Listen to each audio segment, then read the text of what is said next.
I even saw that you made an AI agent of Jim himself. Yep. And how was that? And was that just like a goof, or are you using that somehow? No, we use it. Our actual franchisors now put that into their initial inquiry email. So when a franchisee inquires, they go, have a chat with Jim. And the great thing about it is I can actually see all the chats. So I can see what people are asking about being a franchisee. And it's a lot of questions that I wouldn't have thought of.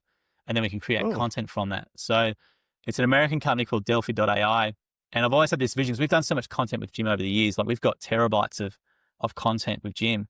How can I actually use this content to be useful? And I always sort of thought, well, if he does eventually kick the bucket, which won't be for 25 years or something, we've got all this training data, which we can make a digital avatar of Jim and chuck out a hologram, and it comes up, and it's going to be pretty accurate because we've got all this stuff. But it's called Delphi.ai, and basically it's a living knowledge base of yourself. So you put in all the stuff that you've done, YouTube podcasts, you can collect Slack chats, you upload your X profile, whatever it is, and it converts it into tokens. And then obviously that information then can be accessed by someone chatting with it. So his digital twin is trained on, I think it's 1.6 million words of content. And you can also, it doesn't pull the answer from outside of the knowledge base. So it only sticks to that. So it doesn't make up stuff, so it's all from his knowledge. And if you can't answer a question, he says, I can't answer that.